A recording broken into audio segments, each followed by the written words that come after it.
अबे बेगैरत औरत, जिसके साथ में तूने 9 साल बिताए ना, उसको तूने बोला कि वो मैं उसकी भाभी हूँ।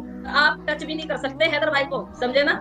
आप टच भी नहीं कर सकते। अगर हैदर भाई यहाँ आ रहा है तो आपकी क्यों आफत आ रही है? मनोज आप हर बात सोचते होंगे कि ये 24 घंटे गुस्से में रहती है। आपकी बात ही ऐसी है भाई। हमने कहते हैं ना, पकड़े की माँ कब तक खैर मनाएगी, तो करने दीजिए, कोई बात नहीं है। मनोज मस्ताना जी आपकी क्यों आफत आ रही है और एपी सिंह जी आपकी क्यों आफत आ रही है? क्योंकि बीच में आपने उसी सो कॉल चैनल पे जाके बोला कि मुझे क्या पता भाई इनका तलाक हुआ कि नहीं हुआ। और ये बेवकूफ औरत, 2 कौड़ी की औरत आके इस तरह का बयान देती है। और जब 5-4 बच्चे पैदा किए थे, 4 आतंकवादी तूने भी तो पैदा किए उनके साथ रह के।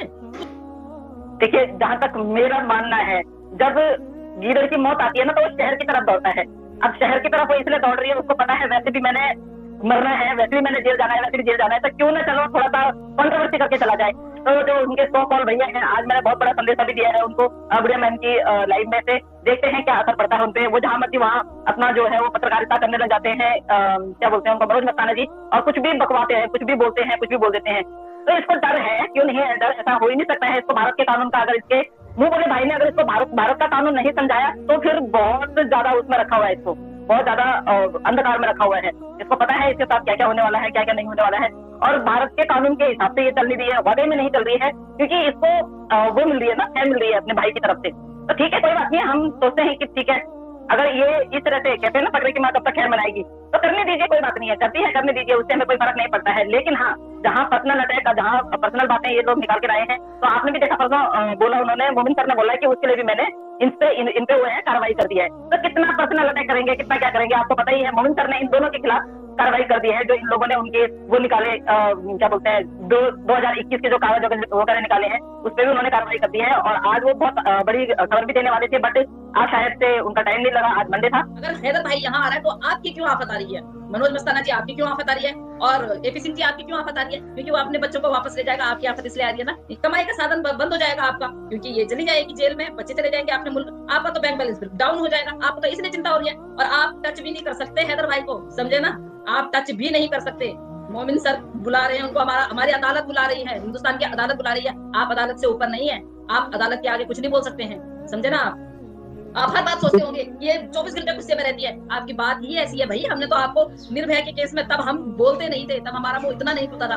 अब हमने देख लिया कि आपके हालचाल क्या है और आपकी क्या सोच है, क्या आपकी थिंकिंग है, क्या आपकी जो भी आपकी वो है बोलने की, वो अब हमें सब पता चल गया। तो अब हमें पता है ना, आप हम आपसे बड़े हैं भैया बोलने में। हम आपसे लाउड बोल सकते हैं और आपसे तेज बोल सकते हैं, कानून के दायरे में रह के बोल सकते हैं। आप कानून के दायरे में रह के नहीं बोलते हैं। आप तो अपनी जबान के भी पक्के नहीं है, आप तो अपनी जबान पे भी नहीं रहते हैं। आप तो अपनी जबान से बोलते हैं उस पर भी आप कायम नहीं रहते हैं। पहले आप बोलते थे कि 4 साल पहले इसका तलाक हो गया था, 4 साल पहले इसको कोई खर्चा नहीं देता था, हैदर कुछ नहीं था, इनका कोई रास्ता नहीं था। बीच में आपने उसी सो कॉल चैनल पे जाके बोला कि मुझे क्या पता भाई इनका तलाक हुआ कि नहीं हुआ। और अब फिर आपने 2 जगह से रट लगा ली कि तलाक हो गया था। 27 तारीख बहुत नजदीक है, सब कुछ लेके जाना पड़ेगा आपको, क्योंकि सारे सबूत चाहिए वहां पे। सबूत के नाम पे आपके पास कुछ नहीं है जी। ये बेवकूफ औरत, 2 कौड़ी की औरत आके इस तरह का बयान देती है और हैदर भाई को बोलती है कि 5 साल से मैं उसके रास्ते में नहीं हूँ भैया, उसके तो आतंकवादियों से संबंध हो गए होंगे। जब 5-4 बच्चे पैदा किए थे, 4 आतंकवादी तूने भी तो पैदा किए उनके साथ रह के, तो अपने आप तू कम आतंकवादी है भैया? अगर हिंदुस्तान में आने के बाद अगर पाकिस्तान वाले तेरे लिए आतंकवादी हो गए, तो तू हमारे लिए सबसे बड़ी आतंकवादी है भाई। देख, तो अपने मुल्क वालों के लिए ऐसा कुछ बोल सकती है, हम तेरे मुल्क वालों के लिए कुछ नहीं बोल सकते, क्योंकि हमें पता है हमारे संबंध कैसे हैं, हम किस तरह से एक दूसरे से बात कर रहे हैं। लेकिन अब तेरे को क्या तेरी तरह आफत आ रखी है कि भाई मैंने 5 साल के बाद वहां जाना है, पता नहीं क्या होगा। और मैं रीमा को कहती हूँ, रीमा आपको कसम है, आप आइए यहाँ, क्योंकि कोर्ट में एक सर, आपको भी पता होगा कि ब्लड रिलेशन वाले जो है इसको वापस ले जा सकते हैं। 5 साल की सजा हम नहीं देंगे, चलिए ठीक है, 1 मिनट के लिए हम ये भूल जाते हैं कि ये 5 साल के लिए यहाँ पे रहेगी और इसको सजा देंगे, नहीं देते हैं। ये ब्लड रिलेशन की है, ये एक बार के लिए रीमा बोल सकती है कि भाई इसका थोड़ा मेंटली डिस्टर्ब है और वहाँ एप्लीकेशन डाल के दे दे, इसको ले जाए। उसके बाद आप लोग जो करेंगे वो हम फिर ऑनलाइन। तो मैं तो ये चाहती हूँ कि यहाँ इसको सजा भी ना मिले, और इसने जितने कर्म कांड किए हैं, और यहाँ पे वो जो जिस तरह से मुस्लिम समाज को गालियां दे रही है, जिस तरह बोल रही है कि वहाँ पे बहनों पे नजर मारी जाती है, भाभीियों पे नजर मारी जाती है। अबे बेगैरत औरत, जिसके साथ में तूने 9 साल बिताए ना, उसको तूने बोला कि वो मैं उसकी भाभी हूँ। फिर पहले तूने बोला कि वो मेरा भाई है, फिर तूने बोला कि वो उसका क्या बोलते हैं, हैदर का रिश्तेदार है। दूर दूर तक हैदर भाई का कोई रिश्तेदार नहीं है वो, ठीक है? जिनकी वीडियो और ऑडियो तेरे साथ में वायरल हो रही है, उनका कोई नहीं। तेरी वजह से हैदर भाई जानते हैं उसको। और बेगैरत औरत, जब हैदर भाई गया था ना, अभी वो बातें मैं बोल नहीं रही हूँ, क्योंकि वो बातें भी मैंने इजाजत नहीं दी कि मैं वो बातें यहाँ पे बोलूँ। हैदर भाई तेरे को क्या समझा के गए थे? हैदर भाई तेरे और इनके रिश्ते के बारे में जब उनको पता चला ना, तो तेरी जैसी बेगैरत बेशरम औरत को उन्होंने बोला था, एक के साथ ही रहियो, दूसरे के साथ मत जाना। पर तुझ जैसी बेगैरत औरत में तो 25 यार फंसा रखे थे वहाँ, 25। कल ही एक तनवीर भाई की लाइन में बोल रहे थे कि उनके 30,000 1,30,000 रुपए देने हैं इसने। बताइए, तो पूरे लाखों रुपए उड़ा के लाई है वहां से। आप ही लगाइए, पूरा पाकिस्तान खत्म करके लाइए, तो पैसों से पूरे पाकिस्तान के पैसे लेके आइए। ये तो आईडी है, उस आईडी में यूपीआई नंबर डाल रखा है और वो किसी उस व्यक्ति के अकाउंट में जाते हैं। कोई अरशद अरशद नाम का व्यक्ति है भाई, प्लीज वो अरशद भाई को मत समझिएगा आप लोग जो यूट्यूबर हैं उनको नहीं, कोई और एक अरशद नाम का कोई व्यक्ति है उसके अकाउंट में जाता है। तो ये तो यहाँ से भी पैसा पता नहीं कहाँ भिजवा रही है। हेल्प में लिखा हुआ है उस श्रावणी जी के उस पे, वो आइडेंटिफाई किया था उसको, तो अरशद नाम आ रहा है उस व्यक्ति का। और इसने इतना जुल्म कर रखा है ना, इसने इतना जुल्म कर रखा है वहां पे रह के भी। ये 4-5 सालों से पता नहीं कितने लोगों के रास्ते में थी मेरे पास, मैं आपको भेजूंगी, आप देखिएगा। इसने सारी की सारी हिंदुस्तान की ऐप चला रखी है। इसने 4 सालों से ये सीख रही थी कि हिंदुस्तान की कौन सी ऐप है। पेटीएम इसने चला रखा है। हर चीज, जो चीज यहाँ हिंदुस्तान में हम लोग यूज करते हैं ना, ये 4 साल पहले से वहां पे यूज करती थी। और हिंदुस्तान में आके हमें पहली बार पता चला कि यहाँ से वीपीएन चल सकता है, जबकि हमको पता है कि वो अरब कंट्री में चलता है वीपीएन। लेकिन ये औरत जो है अपना टिकटॉक जो है वीपीएन द्वारा चलाती है। अब बताइए, तो कितना दिमाग है इसमें। और ऊपर से कह रही कि मैं अपने चाचा से बहुत दूर थी, और मेरे चाचा से कोई रिश्ता वश्ता कुछ नहीं, मैं वहां उनके कैंट उसमें नहीं जाती थी। और इसका चाचा अभी भी टिल डेट तक अभी भी वहां वो देता है, प्रशिक्षण देता है वहां पे। तुमने कितनी आगे ना, मन कर रहा 27 तारीख को अगर हमें भी इजाजत होती तो हम भी, और मैं तो करती इसकी चुटियां पकड़ के ना वहीं, चाहे मेरे को पुलिस वाले की क्या हो हमें पकड़ने की, इतनी बड़ी क्रिमिनल बैठी है, उसको तो तुम लोग बोल रहे हो कि तुझे एक मच्छर भी नहीं काटेगा, हमें हाथ लगा के दिखाओ जरा, फिर बताते हैं हम जी।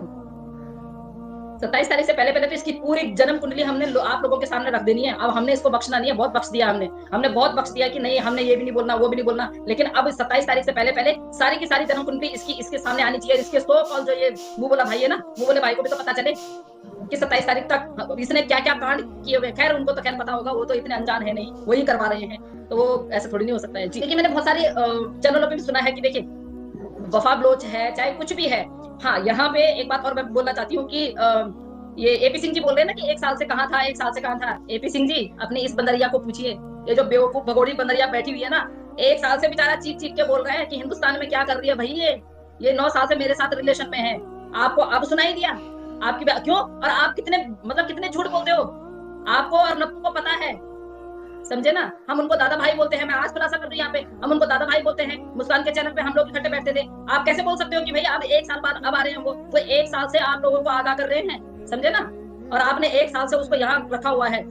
आप झूठ हद कर दी आपने। एक लॉयर होने के बाद आप इतना झूठ बोल सकते हो, क्या ही बोले, तौबा तौबा, हमें तौबा करनी पड़ रही है हमें।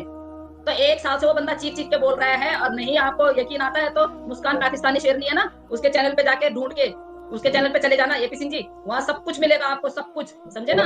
इनके पास बोलने के लिए कुछ है नहीं ना। 27 तारीख नजदीक आ रही है, तो जब हमने कोई गलती कर रखी होती है, देखिए मैं अपने से ही बोलूंगी, जब भी हमसे कोई गलती होती है तो जैसे जैसे उस चीज को दिखाने का टाइम नजदीक आने वाला होता है, जब बाई द वे कभी होता है कि हमसे भी गलतियां हुई है, और ये नहीं है कि हम लोग बिल्कुल वो है गलती के पुतले हैं, गलती उनसे भी हुई है, मान जाइए, कोई बात नहीं है। देखिए गलती हुई है, मान जाइए। मोमिन सर अभी भी कह रहे हैं कि भाई साहब आपसे गलती हुई है, बहुत अच्छी तरह आपको बोल रहे हैं, कोई बात नहीं है, जो गलती हुई है उसको हम बैकडोर आपके लिए बंद हो गया है। एक ये बात उन्होंने ये भी बोला है कि बैकडोर बंद हो गया है, जो करना होगा आपको फ्रंट डोर से करना होगा। लेकिन आप जाइए एक बार, मैं एपी सिंह जी आपको सच में मैं आपको बता रही हूँ, आप जाइए एक बार। और इसको भी, ये जो भगोड़ी है ना, इसको भी बोलना चाहिए कि सर जो हो गया है, हाँ स्क्रिप्ट लिख के दी है, वो आपने पढ़ी है, वो आपने स्क्रिप्ट पढ़ी है और मोमिन मलिक के खिलाफ पढ़ी है, आपने तू करके बोला है उनको, ये अनपढ़ है, ये दाढ़ी रखता है। भाई तुमको क्या लेना देना, वो लॉयर है, वो अपना काम कर रहे हैं, चाहे वो अनपढ़, वो चाहे बिना पढ़े लिखे लॉयर बने हैं, तो अपने भाई की सोचना। बेवकूफ लग रहे हैं हम इंडिया वाले, 1-1 रुपए डालेंगे, 140 करोड़ रुपए देंगे तुम्हें। वो बेवकूफ लोग हैं जो तुम्हें 140 करोड़ रुपए देंगे। लाखों रुपए आपके उस पे आ रखे हैं। जब ये भगोड़ी आई थी शुरू में कि खाने को कुछ नहीं है, ये देखिए ये बर्तन भी खाली है, वो बर्तन भी खाली है। अगर भगोड़ी अब शर्म कर ले, शर्म, माफी मांग ले, पब्लिकली माफी मांग ले, ठीक है। यहाँ भी माफी मांग, पाकिस्तान में जाके भी जब तेरी हालत होने वाली है ना, वहाँ भी तुझे घुटने ही टेकने हैं। और मैं क्योंकि इसने भी कितनी बदतमीजी से बोला है, कितनी गालियां दी है। अरे हिंदुस्तान वालों के भी पीछे पड़ गई है। पहले तो ये हिंदुस्तान वालों को तो गाली देती थी, लेकिन नाम लेती थी पाकिस्तान का। अब पाकिस्तान वालों को भी गाली दे रही है, हिंदुस्तान वालों को भी गाली दे रही है। तेरा भाई क्या कर लेगा भाई? तो यहाँ की ना नागरिक है, ना तो यहाँ की कुछ भी नहीं है, तेरी औकात यहाँ रहने की नहीं है। अब ये बोलती है मैंने एपी सिंह अपने प्यारे भैया को बता दिया, अब मेरे से नहीं सहन हो रही है। अरे सहन करना पड़ेगा तुझे, हिंदुस्तान में रहना है ना। हमारी गालियां भी, जूते भी, मार भी सारी सहन करनी पड़ेगी। बेगैरत औरत, बेशरम औरत, इल्लीगल ट्रांसफर है। और उसके बाद तू बोल रही है कि तेरे को हमसे तकलीफ है, हमें तुझसे तकलीफ है। तू हमारे मुल्क में आई है, हम तेरे मुल्क में नहीं आए हैं, और हम तेरे मुल्क में जाएंगे भी ना, तेरी तरह इस तरह नीचे नहीं जाएंगे, बाकायदा लीगल जाएंगे, बता के जाएंगे, अपनी सरकार से भी पूछ के जाएंगे, और आपकी सरकार को भी बता के आएंगे कि इस तरह से आ रहे हैं।